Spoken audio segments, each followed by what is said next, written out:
And of course they get charged a licence fee every year, the BBC, so they've jumped on the bandwagon and are using LEDs because it's licence free, Dick. Over? Yeah, okay, Dave. That's interesting. I didn't know that.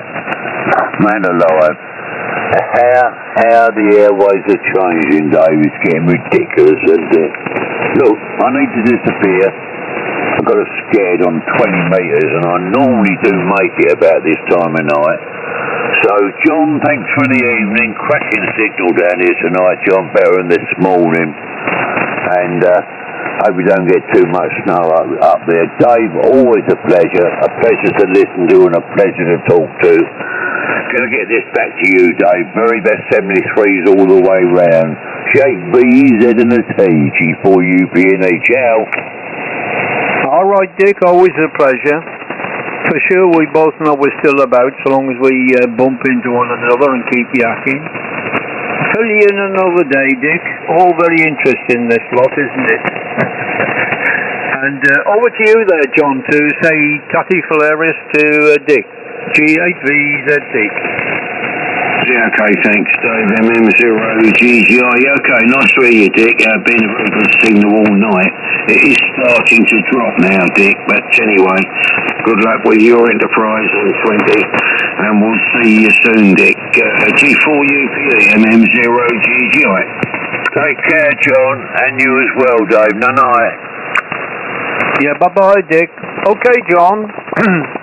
Right, I won't hold it too long. I've got a battery or two on charge, one of the dry fit ones or so, to do a portable exercise on Thursday. I'd get them ready and what have you. Yeah, it's quite interesting.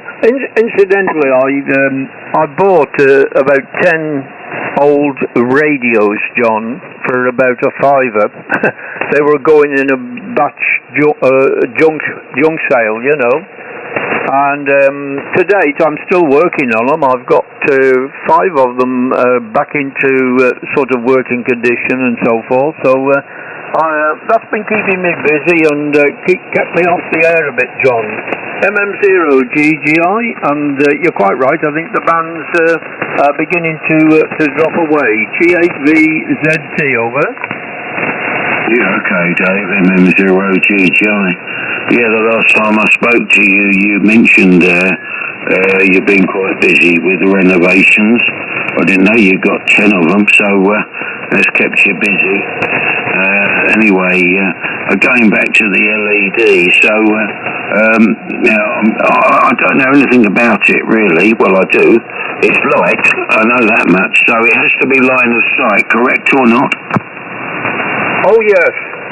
No, there is people playing around with clouds, John, bouncing off clouds and working non-line of sight. I've not played with that myself, but it's quite interesting if you can get these columinous clouds, these big ones floating around, big balls of fluff.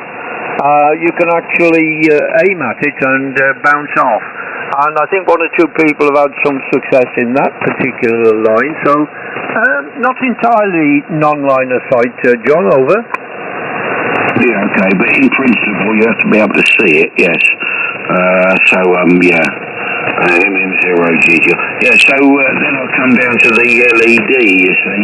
And as I said, my limited knowledge of these matters tells me that a particular LED, for example, a red one, will have a frequency, and a green one will have a different frequency, and a blue one will have a different frequency. But I wonder which is the best one to use. And obviously you can modulate it, but in order to modulate it, you have to alter its characteristic in some way. So do I assume that by varying the feed voltage to it, that you vary the intensity of the light, Dave, over? Oh yes, you're on the right line there, John. And of course, infrared is also being used, and the spectrum is split up into different bands and categories, and different lights obviously cover different frequencies.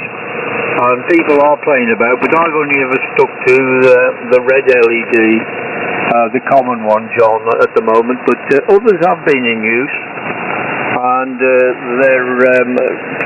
people are still playing. It's very, very interesting, and it's always nice to read their reports, what they're doing, HI. So there we are. Anyway, I won't hold it with you, John. I've got a bit of tidying up to do, and I see it's gone past my magic hour. Usually 9 o'clock. I go down, address myself to a cup of coffee and round of toast, and think about looking at the news, and then toddling back up this way. But sometimes I pop in just to switch the gear off, and if there's anything about, I'll say hello, John. You take care, and we'll see the UnUn lad, and keep the snow up there. T8VZT. Yeah, okay, Dave. MM0GGI. Quite a bit of QSB, but 9 plus 10, plus or minus the QSB. Yes, well, we'll be glad to get rid of the winter. It's all lasted forever this year. Anyway, going back briefly, as I will, to the LED, do I imagine that you'd have to have an LED into a optical parabolic reflector or some description, Dave, over? Roger.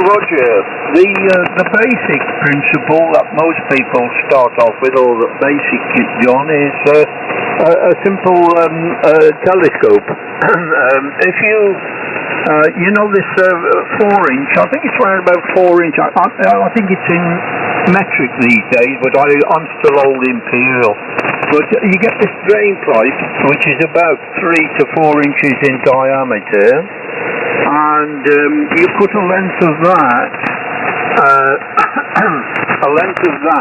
at about 331 millimeters, I think it is, John, thereabouts, so length about that long.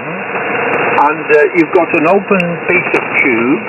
If you go to Poundland, you can buy a magnifying glass with the handle.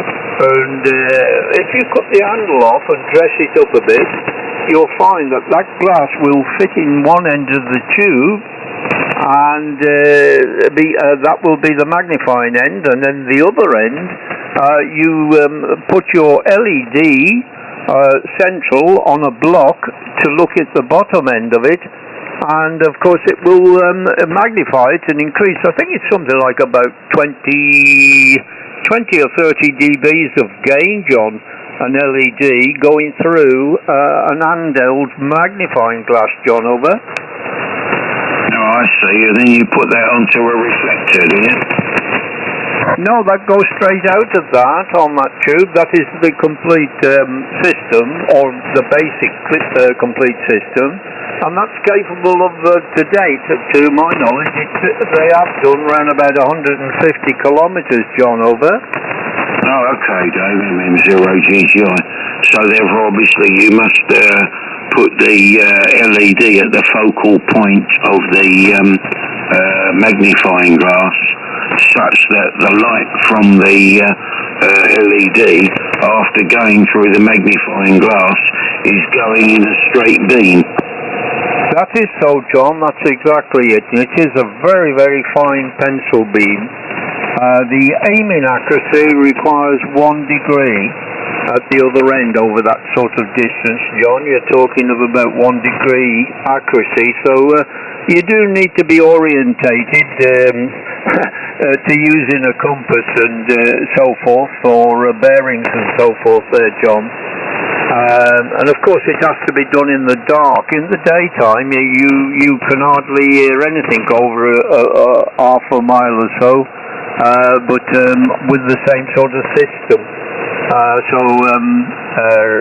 You do need to be in the evenings, the late evenings, John, which means standing out in the cold, and that's not good for my health, John, over. Yeah, okay, Dave. MM0GGI, yes. I suppose in the daytime that the various wavelengths of the sun include that one you're trying to use, and that's probably the reason for the problems. Oh yes, without doubt. It absolutely kills it, John. All the other wavelengths coming in seem to creep in around the edges, and what should we say? The floor level, noise level, has gone up tremendously. Over. Yeah, okay. Yeah, M0 GGI. Yeah, very interesting in a way. But I suppose, I don't know, can you get a rough, I suppose ideally you want clear atmospheric conditions to do it as well. So can you get some kind of a rough sighting on the beam visually to assist you to direct the receiver over? Well, the normal procedure, of course, is to take a compass bearing. You plot it. There is a path plotter on the computer. If you're going to go out and try a long path, you would pick 2 sites and plot that graph so that you know exactly the bearing and everything before you go out. So you do your own work before you go out, really, John. It's a bit awkward to go out hit and miss and say, well, I'll be on this hill. It wants to be more accurate than that, so one tries to get a GPS bearing on both ends to eliminate all the errors, John. Just a degree off the bearing and you won't see the LED, but the moment you are on the bearing, you can see a bright red spot over 80 or 90 kilometers quite easy, which I've seen, John. So you can see it over that distance once you have got on target, John. Over. Yeah, I can see what you mean, Dave. Yeah, MM0GGI. Obviously, it would be very it would be impossible to see it because it's a narrow pencil beam. So unless you were actually unless it was pointed right at you, you wouldn't see it. But obviously, you can when you. Yeah, so you need to use a technical means to be absolutely sure that you're pointing in the correct direction. Yeah, so GPS is obviously the answer to that, I guess. Okay, I won't hold you up, Dave. Go and get you a cup of tea or whatever you're doing. Yeah, very interesting. I don't suppose I shall get involved, but at least I've gained a small understanding, Dave, from MM0GGI. Yes, G8VZT, yeah. In the early days, John, well, I've been at it about 4 years, John. I've been playing with it since I packed up the microwave side of the spectrum, should we say, the opposite end. And I suddenly took a flare up with this and have shown some interest. But in the early days, John, what I did use, and one or two of the people I did a little bit of short-range work with, was the rotating flashing lights, the hazard lights, the amber or the orange ones that you can buy. We used to put them on site, and that gave us a big bearing of where we were going. So we have used aids like that for short work, but GPS is really the end of the day. You know, you need a precise location and a laptop, I suppose, if you're going to go out unannounced. But normally, most of the work is pre-arranged. You know, someone will say, "Oh, I'm going to so and so or whatever hill or Fountain Hill or whatever," and likewise, and we just do the own plotting before and reduce that error, you know. Anyway, lovely to you, John. Take care. As and when, MM0GGI G8VZT. Yeah, okay, Dave. Yeah, won't hold you up any further from your cup of tea. Thanks for the chat. Enjoyed it as always. And we'll see you soon. G8VZT, MM0GGI. All the best, Dave. Bye. Yeah, bye-bye, John. 20 over on the last one. Mike 0, Alpha, Juliet. Yeah. Okay, Mike 0, Alpha, Juliet, I think. Mike 0, Golf, India.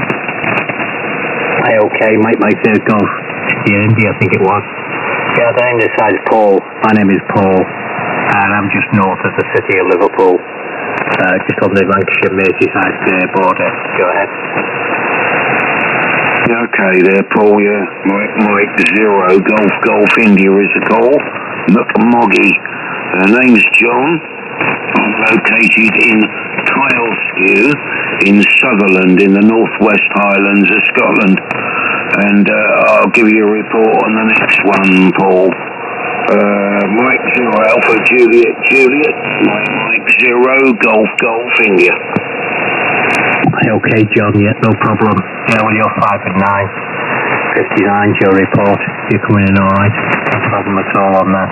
And, yeah, I wonder if you've had any snow up there, John. I wonder if you've had any snow. They're saying someone's going to be coming down this neck of the woods, but have you had any snow, John, over?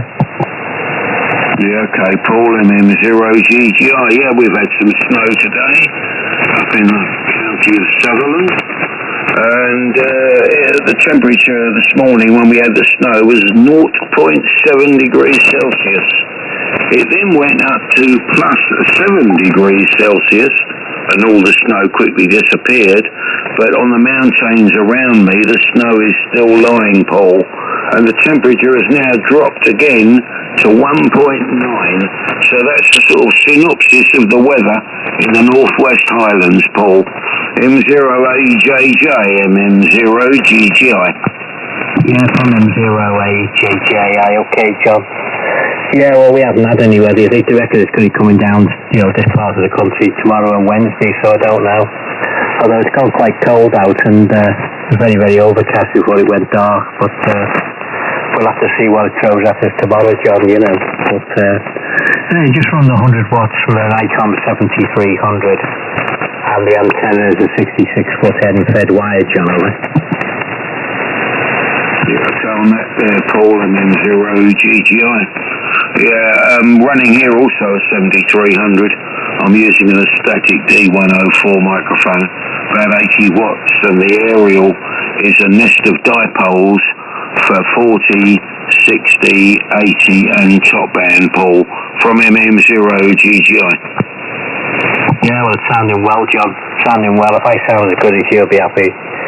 And yeah, it's funny, this antenna. It must be the cold or the weather or something, because on 40 it's not as good as the other. Usually it's the WR is reasonable, but tonight it's not high, but it's not achieving the full output. But all the other bands, it's 80 and all the others, it's alright. It must be the weather. It's got to be the weather, John. But yeah, can't be bad. But yeah, I'm just going down for a brew. Just want to switch on and see what it's like on this band. Sometimes there was nothing today. I gave a few calls out today and I could hear nothing. So I guess the band was flat today. John, go ahead. Yeah, MM0GGI. Yeah, the band today, 60 metres, has been quite mediocre until late afternoon. It's picked up at the moment. The propagation's pretty good, but there's a bit of rapid QSB creeping in on it. But tonight's been the best of 60 metres for a while, actually, to be honest with you, Paul. And 40 metres generally I find is pretty dead in the daytime, apart from continentals. Can't get a lot of inter G unless you're right. I mean, because I live right in the northwest Highlands, I can sometimes work right down to Cornwall or somewhere like that. But over the shorter distances, I've found 40 metres is pretty lousy during the day, Paul. Go ahead. Yeah, well, there's nothing on it at all today. There was nothing on 40 metres here, only some French stations, just French stations on it, John. There was nothing at all, no inter-G or nothing like that. But then again, I've not heard any inter-G on it for quite a while there, John. Go ahead. Yeah, right, yeah, okay, Paul. Yeah, because you're in the middle, well, not quite in the middle, I suppose you are in a way. Because I'm right up at the far north here. I'm only 30 miles south of the northwest point of the mainland here. So I can sometimes hear stations down in Cornwall, and places like that, occasionally closer, but on 40 that is. But generally 40's been pretty poor there, Paul. But anyway, yeah, I know Liverpool, by the way. I mean, I was at University of Liverpool from 1967 to 1969, so I know Liverpool Centre reasonably well, although it's been changed out of all recognition now with all the new building work that's gone on since I was there, Paulo. 0AJJ, yeah. Oh, I know what you mean. Just stand by a sec, John, just stand by.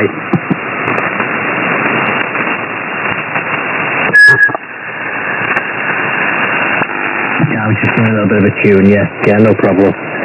Yeah, so I think you told me that, yeah. I think you told me last time I spoke to you that you'd, that you originally were down this way, end of the woods, John, or Well, yeah, I lived in Essex all my life, but I went to University of Liverpool 1966 to 1969. But of course, that was before all the major redevelopment occurred, you know. When I was there, they were just finishing off the Mersey Funnel, or the Catholic Cathedral, as some call it, over. Yeah, I know what you mean, yeah, I know what you mean. So things have changed in a big way, John. Things have changed in a big way since you've been here. Yeah, you wouldn't recognise it, you know. They've done a hell of a lot of knocking down and building and one thing and another, you know. But, yeah. Anyway, look, Joe, I'm not stopping. I just heard you on there. Just thought I'd give you a quick call. I'm going downstairs out the shack, so I want to give you a call before I go down. So, nice to speak to you again anyway. It's a few weeks since I spoke to you, I think. And I look forward to catching you again. MM0OGGI M0AJJ. Okay, John?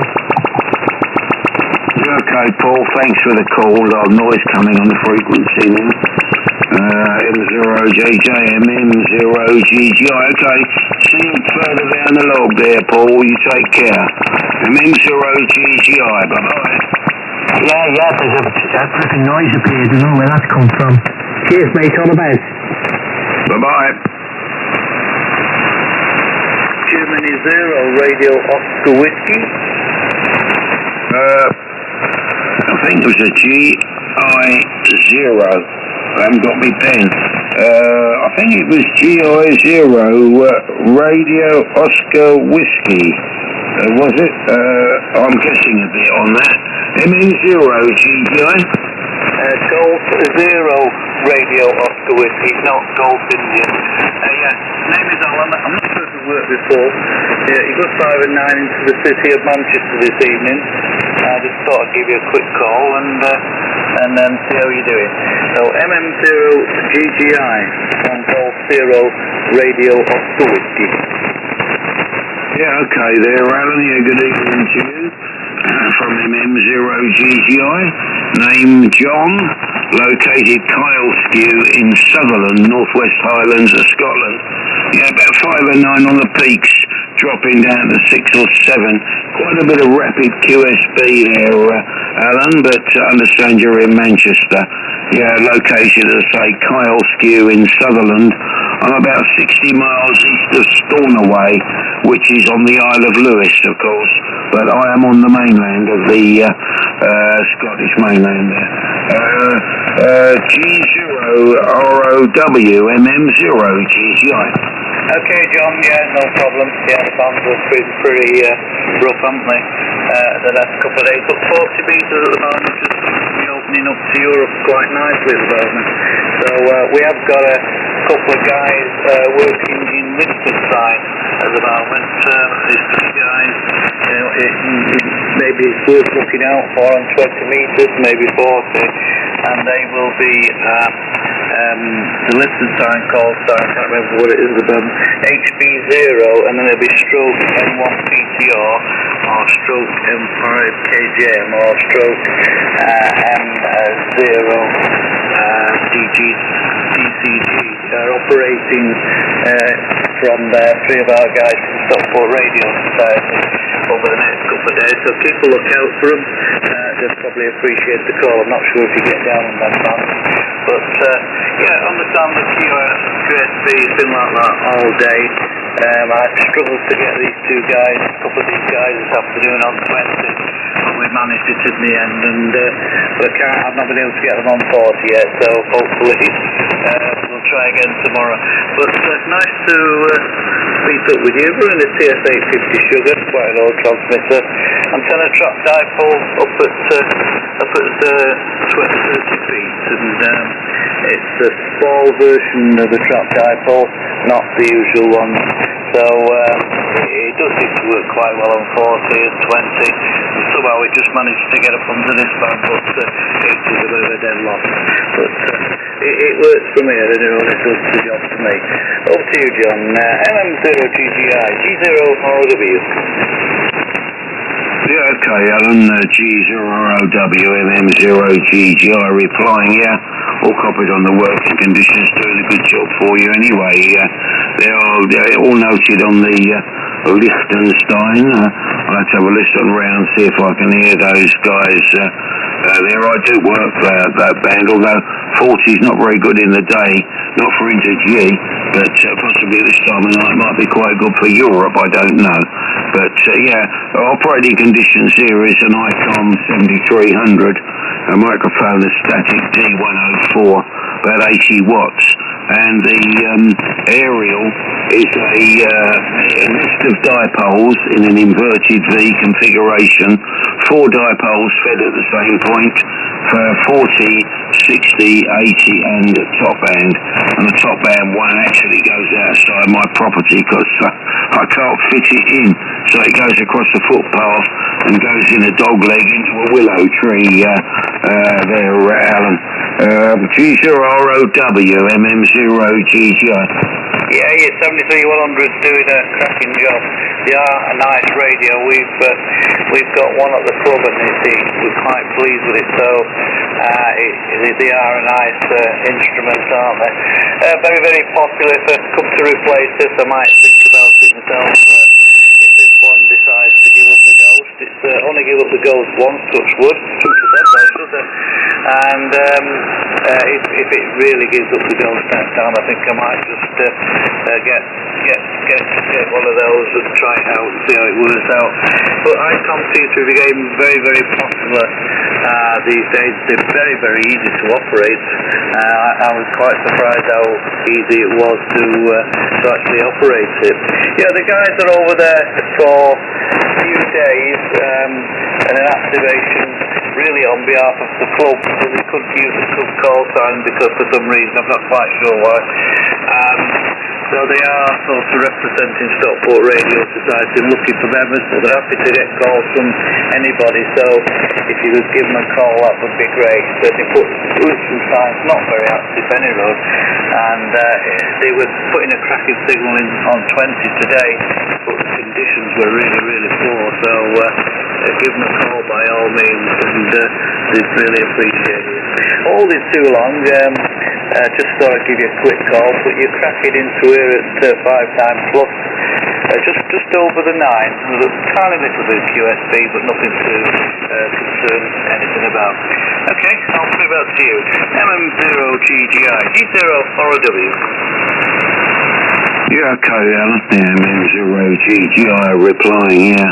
Yeah, well, I bought the 7300 more or less from a technical aspect, really, Alan, because it's an SDR radio in a box with knobs on, and I couldn't be doing with an SDR radio that you have to plug into a bloody great computer screen and all that old nonsense, which is like the Flex radios and the various other ones that are on the market. So until I had this, until about a year and a bit ago, I only had an old ICOM 735, but just under a year ago, or just over a year ago, I bought a 7600, which is a very nice radio, ICOM 7600, which is more or less a replacement for the ICOM 756 Pro 3, and that's a very nice radio. But when I went to the rally at the Hamfest there, which is 507 miles by road from here, by the way, to Newark, I was coerced into buying one of these 7300s, and I must admit I'm very, very pleased with it. But of course it is new technology. It's as I say, it's an SDR radio, software defined radio in a box with knobs on, Alan, from MM0GGI. Yeah, I guess it's a beautiful and like you say, I'm the same. I think I'm in the age group that I can use a computer, but not to the extremes of connecting everything together. It don't seem to work for me. I don't know why. I'm not very computer literate, really. I just use it as a useful tool, but I can't say I'm particularly good at connecting everything up. Yeah, I suppose you can do. It's not really a problem. I just don't want to apply my mind to it. I think I'm in that age group that I just want to plug it in and just go ahead as it is without all the complications. I'm just in the middle of we've had problems with QRZ for the club. Apparently we've transferred all the club call signs. I originally had all the club call signs at my QTH. We transferred them all to the club H quarters, and apparently we're not supposed to do that. It's got to be linked to one particular amateur.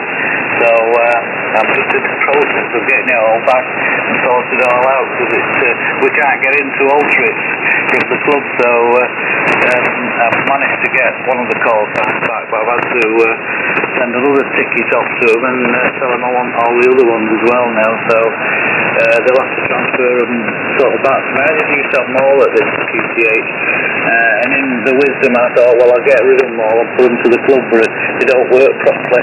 So I think I'm getting them all back.